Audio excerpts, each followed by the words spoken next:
자, 오늘 제목 다 같이 한번 읽어볼까요? 기도의 가정. 네, 기도의 가정입니다. 1 플러스 1은 1 더하기 1은 뭐죠? 오, 우리 이한이가 드디어 산수를 1 더하기 2는 2라는 것을 유치원생도 압니다. 자, 산술적으로 하나에다가 하나를 더하면 둘이 되죠. 예수님께서 마태복음 19장에 이렇게 말씀하십니다. 사람을 지으신 이가 본래 그들을 남자와 여자로 지으시고 그리고 그런즉 이제 둘이 아니요 한 몸이니 라고 말씀합니다. 맨몸이라고요? 한 몸이래요. 한 몸. 두 개가 아니고 하나라는 거죠. 분명 두 사람인데 1 더하기 1은 2니까 두 사람인데, 자, 아빠랑 엄마가 차를 타면 몇 인승이 되는 거죠? 2인승인데 그렇죠. 아닐 수 있어요. 아닐 수 있어요. 아빠랑 엄마랑 타면은 3인승이 될 수 있어요. 그렇죠. 누가 두 사람 몸무게가 되는 거지. 네, 그럴 수 있죠. 또 밥을 먹으면 4인분을 먹을 수도 있죠. 그렇죠? 어쨌든 한 몸이라고 말씀을 하는 겁니다. 그래서 남자와 여자가 결혼을 하면 한 가정이라고 부르죠. 남자와 여자가 따로따로 남자네 쪽 가정하고 여자 쪽 가정하고 둘이 결혼하면 한 가정이 되는 거예요. 자, 이런 남자와 여자가 한 가정을 이루면 저절로 싸움도 안 나고 다툼도 안 나고 시비도 없고 미움도 없는 거죠. 엄청 싸우죠. 네, 평생 원수, 평생 원수. 어쩌면 이게 사는 게 기도 제목일 수 있어요. 눈 뜨면 눈 감을 때까지 기도 제목이 내 눈앞에 돌아다니는 거. 그게 한 가정. 잠언 21장에 이런 말씀이 있습니다. 다투는 여인과 함께 사는 것보다 움막에서 혼자 사는 게 나으니라. 우스운 얘기로 이래서 기도하는 가정이 되나 보다 싶기도 합니다. 기도의 가정은 예수 믿는 가정입니다. 믿으십니까? 그렇기에 말씀의 가정이요 은혜의 가정입니다. 하나님께서 이루게 하신 가정이기 때문에 하나님의 적절한 훈육이 있는 것이 당연합니다. 처음부터 완벽한 가정? 그건 말도 안 돼요. 개인의 영성은 좋을지 모르겠으나 둘이 서로 함께 바라보고 나아가야 할 일들이 이제 태산같이 쌓여 있으니 새 출발하는 거예요. 개인의 목표는 이뤘을지 모르지만 가정의 목표는 이제 새 출발하는 겁니다. 그러니 서로 맞춰야 할 것들, 서로 이야기해야 할 것들이 얼마나 많겠습니까? 잠언 17장에 또 이런 말씀도 있어요. 마른 떡 한 조각만 있고도 화목하는 것이 육선이 집에 가득하고 다투는 것보다 나으니라. 자, 마른 떡과 육선이 있습니다. 육선은 뭐냐면 고기로 만든 반찬. 고기로 만든 반찬. 자, 마른 빵이 다 말라가지고 근데 그 한 조각이 있는 거예요. 많지도 않고. 여러분, 피자 한 조각이 굉장히 딱딱하게 굳어 있는데 그 피자 한 조각을 가지고 막 너무 좋아하는 거예요. 온 가족이 와우, 우리한테 아직도 한 조각이 있어. 할렐루야. 뭐 이런 가정이 있는가 반면에 또 어느 가정은 고기 반찬이 득실득실해요. 여기 막 치킨, 윙, 무슨 막 돼지 삼겹살, 안심 스테이크 막 이렇게 있는데 막 접시들이 날아다니고 비행접시인 줄 알았어요. 막 접시들이 막 여기저기 쨍그랑 와장창 궁 막 벅벅 으아 이런 소리가 나한다면 여러분 어느 가정에서 살고 싶습니까? 엄마랑 살고 싶어. 네. 고기가 아무리 많더라도 마음이 평안한 곳 살고 싶죠. 먹는 게 아니에요. 고기가 아니에요. 내가 사는 게 아니야. 여러분, 하나님께서 훈육합니다. 1992년 미국에서 출간된 이래로 세계적으로 아주 커다란 인기를 얻은 베스트셀러 책이 있습니다. 미국의 USA Today라는 신문이 있는데 지난 25년간 가장 영향력을 끼쳤던 10대 서적 중 하나로 평가받는 그런 책이기도 합니다. 그 책은 바로 존 그레이가 쓴 화성에서 온 남자, 금성에서 온 여자라는 책입니다. 자, 아주 유명한 책이에요. 그리고 존 그레이가 쓴 또 다른 책이 있습니다. 그 책 제목은 충돌이라는 책입니다. 왜 이런 이야기를 하는 걸까요? 화성에서 온 남자, 금성에서 온 여자, 완전 다른 행성에서 왔다라고 얘기하는 것처럼 남녀는 타고나면서 차이가 있다는 거예요. 파트너에게 뭔가 문제가 있다고 생각하는 대신에 자신의 접근 방식에 잘못은 있는 것은 아닌지 생각해 보게 하는 책이라는 거예요. 그래서 왜 저 여자는, 왜 저 남자는, 왜 저 배우자는 나랑 같지 않을까라는 것에 대한 근본적인 질문들, 그리고 그 원인들이 무엇인가, 왜 다른지를 이야기를 해주는 거예요. 그래서 그 책이 굉장히 인기가 많은 거죠. 그것도 모르고 맨날 싸우는 사람들이 너무나 많다는 겁니다. 자, 요즘 젊은이들은 결혼하기까지 근 30년간을 각자 자기의 라이프 스타일대로 삶의 방식이 이미 30년 동안을 고정되어 있어요. 그렇죠? 수많은 시간을 익히고 터득하면서 그렇게 살아왔는데 결혼을 하고 나니까 남의 스타일을 강요받게 되는 거예요. 옷은 이렇게 개고, 그릇은 여기에 둬야 되고, 국물은 이렇게 만들어야 되고, 청소는 이렇게 해야 되고, 방 정리는 이렇게 해야 되고, 갑자기 난데없이 시엄마가 생기는 거예요. 결혼해서 시어머니가 따로 있는 게 아니고 그냥 둘이 시엄마인 거예요. 막 서로 잔소리하고. 그러니까 상대방이 자꾸 뭐라 그래요? 이제 그러면은 네가 해, 네가 하라고. 충돌하게 되는 거죠. 충돌. 이런 충돌이 없을 수는 없어요. 단지 충돌이 없다라는 것은 누군가가 말을 하지 않고 참고 있다는 것뿐이지 그 충돌이 없는 건 아닙니다.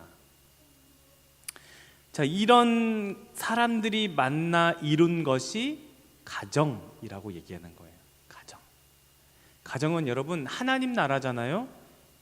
이게 성경적인 정의예요. 아담과 하와를 하나님께서 한 몸으로 부르신 창조주 하나님의 원리인 거죠. 결혼을 하지 않았거나 이혼을 했어도 그것은 가정입니다. 그것을 반쪽짜리 가정이라거나 깨진 가정이라고 말해서는 안 됩니다. 하나님 나라에 반쪽짜리가 어디 있고 깨진 가정이 어디 있습니까? 그게 하나님 나라예요. 우리가 보는 시각에서 가정을 얘기하지 말자라는 것입니다. 우리가 보는 시각은 자꾸 누군가를 정죄하고 비난하는데 출중합니다. 결혼을 하지 않은 것으로 어려움을 겪을 수도 있어요. 또 이혼을 해서 또 당하는 그런 아픔이 있을 수 있습니다. 그런데 그런 것들로 겪어야 하는 현실적인 문제는 본인이 감당해야 하겠지만 그런 것으로 하나님의 나라다 아니다라고 말할 수는 없습니다. 왜냐하면 결혼해도 어려움이 있고 아픔이 있기 때문이에요. 하나님의 나라를 우리가 이러쿵저러쿵 얘기해야 할 바가 아닙니다. 가정은 하나님의 나라입니다. 자꾸 다투는 것 같아 보여도 꽁냥꽁냥 고양이 꾹꾹이 하듯이 막 서로 이렇게 개구지게 놀고 재미있게 사는 가정일 수 있고요. 점잖게 교양 있게 사는 것 같아 보여도 보이지 않는 신경전으로 살아가는 삶, 스트레스가 1시간 아니 1분 1초 있는 것 자체가 스트레스인 가정이 있어요. 서로 말하지 않고 엄청난 스트레스를 받는 거죠. 우리가 판단할 문제가 아니라는 거예요. 결혼을 했어도 결혼을 안 했어도 이혼을 했어도 미혼모라 하더라도 가정은 하나님 나라입니다. 온전한 가정이에요. 여러분, 전부 들여다보면은 문제가 있어요. 문제가 있어요. 온전하다, 온전하지 않다 우리가 판단할 게 아니에요. 하나님 보시기에 하나님의 기준으로 하나님께 맡기는 거예요. 우린 그저 사랑해야 할 가정일 뿐입니다. 온전한 인간이 없는데 온전한 가정이 어디 있겠습니까? 다 상처를 갖고 살아가는데 그 가정이라고 온전하겠습니까? 아니죠. 우리가 판단할 문제가 아니에요. 불완전합니다. 불균형이에요. 편협해요. 뭔가 모자릅니다. 이런 가정 안에 갈등이 있고 충돌이 있으면 대단히 문제가 큰 것처럼 말을 합니다. 그런데 문제가 있는 건 당연해요. 이 문제를 회피하는 것이 잘못된 거죠. 그 문제를 직면하고 그 문제에 대한 갈등, 그 문제에 대한 어려움, 그런 것들을 어떻게 풀어내느냐가 관건이에요. 그것이 지혜 있는 가정이에요. 이 문제를 예수 앞에 해결해 달라고 간구하는 거예요. 기도 가운데, 말씀 가운데 갈등이 있지만 그러나 여전히 예수께서 붙들어 주시니 그 가정이 은혜 있는 가정이에요. 문제가 있지만 예수께서 날마다 함께 하시니 그 가정이 감사한 가정이라고 말할 수밖에 없는 것입니다. 오늘 본문의 사도 베드로를 통해서 3,000명이 한 번에 회심을 했어요. 사도 베드로가 하나님의 말씀을 전하니까 예수 믿지 않은 사람 3,000명이 한 번에 회개하고 예수님께로 돌아온 거예요. 그리고 그들이 했던 일이 뭡니까? 사도의 가르침을 받았다라고 얘기하는 거예요. 이게 뭐냐면 말씀을 들었다는 겁니다. 지금이야 성경책이 다 있지만 그 당시에는 두루마리 성경이고 그 당시에는 대부분 이야기로 전해지는 말씀이에요. 그 말씀을 받았다. 사도가 이야기를 했다는 거죠. 예수님의 제자들이 예수님의 말씀과 행적들을 그렇게 전한 거예요. 많은 사람들이 그 말씀을 이제 듣고 우와, 우리 예수께서 하나님 나라를 저렇게 증거하셨구나, 복음을 전하셨구나, 그리고 그 예수를 믿으면 구원받는구나, 그 예수를 통해서 내 죄가 사함을 받았구나 고백하게 되는 거예요. 자, 그렇게 받은 말씀을 나누면서 교제하고 떡을 뗐다라는 것은 성찬식을 행했다는 거예요. 그리고 오로지 기도하기에 힘썼다, 이 전적으로 힘썼다라는 뜻이에요. 그들이 모여서 있는 것을 나누고, 자, 그 다음에 사도행전 2장 42절로 마지막까지 보면은 그들이 모여서 있는 것을 나누고 구제하면서 성전에 모여 함께 예배하고 날마다 그 집집마다 번갈아 가면서 모여가지고 음식을 나누고 배고픈 사람에게 나눠주고 하나님을 찬양했다는 거예요. 그런데 그 다음 반응이 더 중요합니다. 그래서 이를 본 사람들은 믿는 사람들을 칭찬했대요. 그러니까 안 믿는 사람들이 예수 믿는 사람들을 보니까 우와, 정말 배고픈 사람도 도와주고, 와, 저렇게 살아가는구나. 야, 저 가정에서 저렇게 모여가지고 음식을 나누고 서로 기도해주고 축복해주고, 아픈 친구를 위해서 기도해주고, 저 가정을 위해서 축복해주고, 너무나 보기 좋은 거예요. 그랬더니 어떻게 했다는 거예요? 날마다 구원받는 사람들이 더해갔다는 겁니다. 믿음의 가정 안에서 예수의 말씀, 그게 복음이 있었고 그 말씀으로 기도하며 살아가는 가정이었다는 거예요. 그렇게 함께 그 아픈 사람, 그 가정 안에는 어려운 사람, 문제가 있는 사람이 있어요. 그런데 어떻게 했다는 거예요? 서로 나누고 교제하고 필요를 채워주고 기도해주고, 그게 기도의 가정이라는 겁니다. 문제가 있어요. 그 문제를 회피하라는 게 아니고 오히려 그 문제를 끌어안고 같이 기도하고 어려움을 돕고 함께 하라는 겁니다. 그러면서 변화되는 가정, 이게 중요합니다. 이 초대교회 성도들이 그렇게 날마다 모여서 자기들끼리 갯돈 이렇게 한 게 아니고 로또 이렇게 서로 이렇게 해서 그런 게 아니고 예수 그리스도의 그 은혜를 나누고 나의 나됨을 온전히 예수 그리스도의 은혜라는 것을 알고 서로를 위해서 기도하고 사랑하고, 그렇게 점점 변화되는, 점점 더 성숙해가는, 하나님이 원하시는 사람으로 닮아가는, 점점 성령의 열매가 맺혀가는 그런 가정으로 변화됐다는 거예요. 그래서 믿지 않는 사람들에게 칭찬받았대요. 이야, 저기 우씨네 가정은 정말 대단한 것 같아. 야, 저 친구들은 학교에서 어찌 그렇게 착한 마음을 갖는지. 근데 보니까 기도하더래. 와, 저기 있는 저 사람은 어려운 사람을 보면 그냥 지나치지 않더라. 야, 근데 보니까 뭐 찬송을 흥얼거려.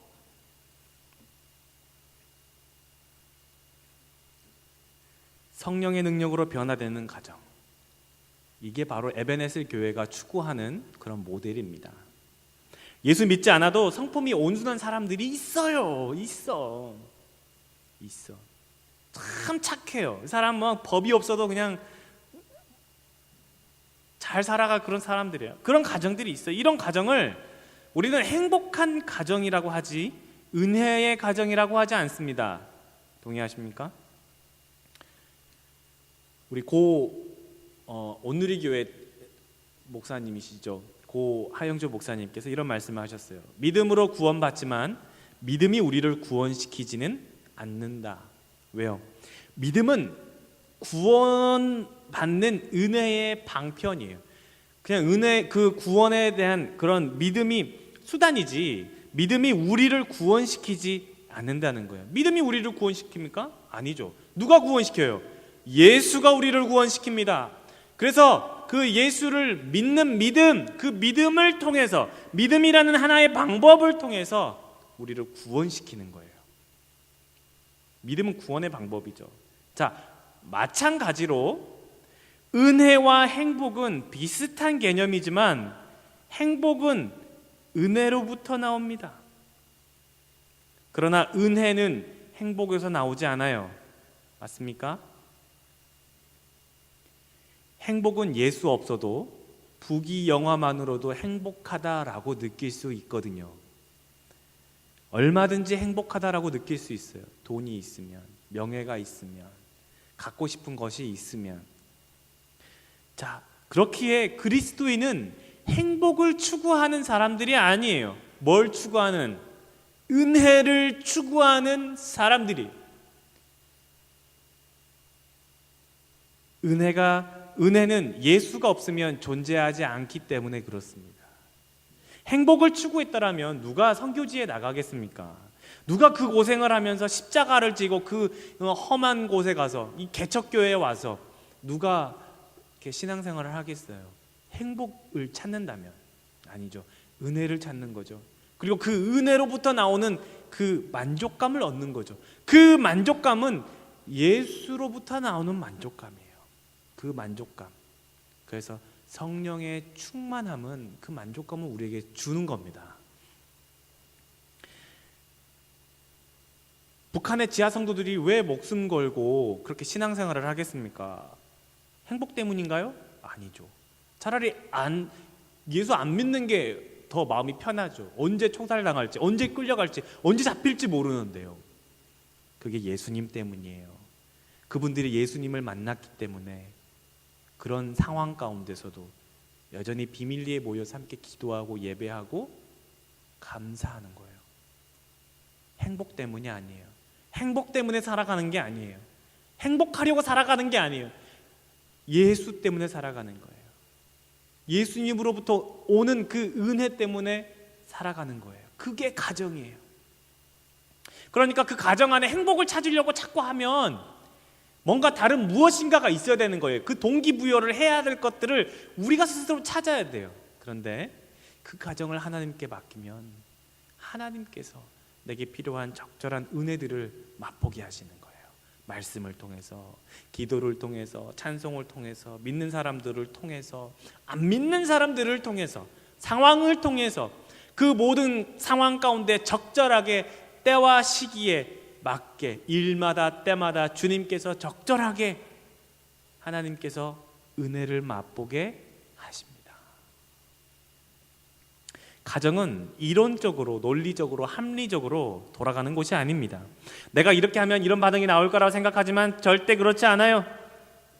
이렇게 하는 게 가장 논리적이다, 이렇게 하는 게 가장 합리적이다라고 할 때도 그렇게 되지 않을 때가 너무나 많아요. 뒤통수 맞을 때가 있다라는 거죠.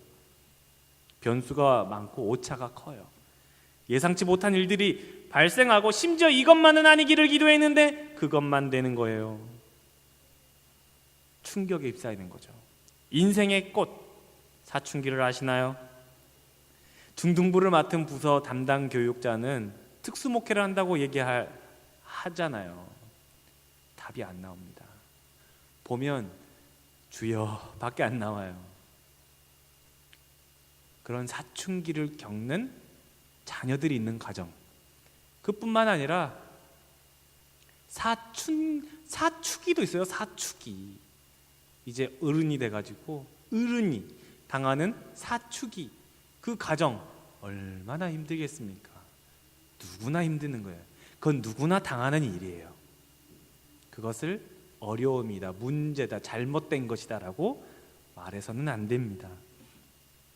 그런 가정들을 봤을 때 정말 말도 안 돼요. 정말 모순돼요. 그게 하나님의 나라니까요. 그런 말도 안 듣는, 정말 미운 4살, 죽이고 싶은 6살, 뭐 사춘기, 사춘기, 또 갱년기, 말도 못합니다. 그런데 그게 하나님의 나라라는 거예요. 세상에 40대 은퇴를 해서 한참 일해야 될 40대에 은퇴를 하고 사업을 시작했는데 쫄딱 망하고 자녀는 대학을 가야 되고 취업은 안 되고, 이런 어려움, 이런 여러 가지 정말 문제투성이인데도 그게 하나님의 나라라는 거 아니겠습니까? 여러분, 예수님이 계신 그 자리도 날마다 이 행복 막 하트 뿅뿅이면 얼마나 좋겠어요. 그런데 어때요? 예수님이 사역하셨던 그 이스라엘, 그 유대 사마리아 지역에 예수님을 죽이려고 했던 그 유대인들, 그 종교 지도자들이 있었지 않습니까? 교회는 안 그렇습니까? 가장 성스러운 곳이 교회 같지만 실상은 가장 문제가 많은 곳이 교회이기도 합니다. 그러나 교회 안에서 예수 이름으로 세례가 베풀어지고 하나님의 말씀이, 하나님의 뜻이 선포되어지는 곳이기도 합니다. 수많은 죄인들이 오는 곳이에요. 은혜가 덜 들어간 사람, 은혜가 다 들어간 것 같은 사람, 세상과 발을 반쯤 걸친 사람, 또 은혜 받은 것 같은데 자꾸 헷가닥하는 사람, 낙심하는 사람 너무 많아요.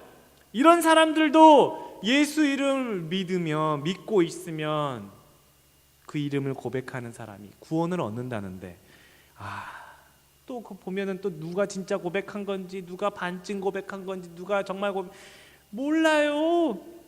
더 중요한 거는 이런 사람들을 예수님께서 정말로 사랑하신다는 거 아니겠어요? 정말 삭개오 집에 찾아가신 예수님을 보고 분노했던 유대인들의 심정과 똑같은 거예요. 어떻게 저런 사람의 집에 예수님이 찾아갈 수가 있지? 우리가 평가할 게 아니라는 거예요. 내 자녀는 아닐 거야, 내 아이는 아닐 거야, 내 아이는 착해, 그런 아이가 아닙니다, 내 아이는 그럴 리가 없어. 그게 부모의 절대적 믿음이죠. 그런데 그런 아이의 황당한 소식을 접하면 충격인 거예요. 충돌이 생기는 거예요. 우리는 이 김은숙 작가가 쓴 그 유명한 드라마 있죠? 태양의 후예. 남자는 송중기 같이, 여자는 송혜교 같이, 뭔가 그런 이렇게 막 알콩달콩 이렇게 달고 단 카페 모카 같은 그런 것들을 꿈꾸지만 정작 우리 삶은 동물의 왕국이에요. 동물의 왕국. 잡아먹히고 언제 먹힐라는 눈곱만큼도 이해를 안 해주려고 하는 그런 제 자신을 볼 때 은혜가 부족하구나, 이해를 못한 아직도 부족하구나, 그걸 느끼게 됩니다. 여러분, 사회학자인 리차드 덕데일이라는 사람이 있는데, 이 교수님이 1868년부터 1874년까지 뉴욕주 형무소 위원을 지내면서 뉴욕주에 여러 형무소를 방문한 결과 죄인들이 가족관계로 연관이 있음을 발견하게 됐다고 합니다. 그래서 1875년에 연구 결과로 이 주쿠의 가문, 범죄, 빈민, 병, 그리고 유전적인 그런 전통, 이것들을 발표하면서 종교에 근거한 사회적 문제 해결이 아닌 과학적인 접근을 시도했었습니다. 근데 이 내용을 우리가 잘 알고 있는 그런, 한 번쯤은 어디서 들어본 그런 내용인데, 이 연구에서는 42명의 성씨가 다른 죄수의 조상들이 전부 다 이 맥스라고 하는 주크라고 하는 이 사람의 후손이라는 것을 발견하게 돼요. 그래서 1720년생인 이 맥스 주크스는 교육을 받지 않았고 무식했고 또 알코올 중독자이면서 무직인 사람이에요. 근데 그의 후손이 130명이었는데 이 중에 7명은 살인범이었어요. 그리고 60명은 도둑이었어요. 절도범. 그리고 310명은 가난한 빈민이었고, 그리고 50명의 여자들은 뭐라고 얘기해야 되는지 창녀 말고 뭐라고 얘기하죠? 매춘부. 네. 아무튼 그 맥스 주쿠의 이 자손들이 뉴욕주의 이 도시에 끼친 피해가 그 당시에 이미 100 몇 년 전에 125만 불 이상의 피해를 끼쳤다고 이렇게 결과가 나와 있어요. 그런데 그에 반면에 1703년생인 조나단 에드워즈라고 하는 아주 유명한 목사님이 계십니다. 이분은 예일 대학을 졸업하고 목사가 돼서 성난 하나님의 손안의 죄인들이라는 설교를 통해서 미국의 영적 대각성 부흥운동을 주도했던 그런 유명한 목사님 중에 한 분이 있어요. 그의 자손 중에는 1명의 부통령이 있었고 3명의 상원 의원이 있었고 또 3명의 주지사, 3명의 시장, 13명의 대학 총장, 그리고 30명의 법관, 그리고 300명의 목사, 교수, 변호사, 이런 자손들이 있었다라고 합니다. 왜 이런 얘기를 하겠습니까? 그 가정을 붙드는 분이 누구예요? 예수 그리스도입니다. 은혜의 가정. 내가 무엇을 하려고, 행복을 찾으려고 발버둥 치는 것이 아니라 예수 안에서 주님이 주시는 그 비전을 가지고, 주님이 주시는 그 소망을 가지고 이 땅을 살아가는 거예요. 주님을 사랑하는 가정은 은혜가 있습니다. 반드시 있습니다. 부족하다고 느낄 때 좌절이나 낙심하지 말고, 그 상태에서 내가 어렵다, 실패했다, 지금은 힘들다라고 할 때 좌절하지 말고 잠깐 멈춰요. 일단 멈춤. 더 나아가지 않아도 돼요. 잠깐 멈춤. 포기한 것보다 나아요. 그리고 다시 출발해요. 다시 기도해요. 다시 감사해요. 다시 말씀 봐요. 다시 찬양해요. 다시 시작하는 거예요. 이건 저에게 하는 말씀이기도 합니다. 이것이 기도의 가정이요 은혜의 가정이라고 말씀하는 겁니다. 이런 에베네셀 가정들이 되기를 간절히 원합니다. 우리 주 예수님의 은혜와 평강이 이렇게 기도하는 가정들 위해 충만하기를 축원합니다. 기도하겠습니다.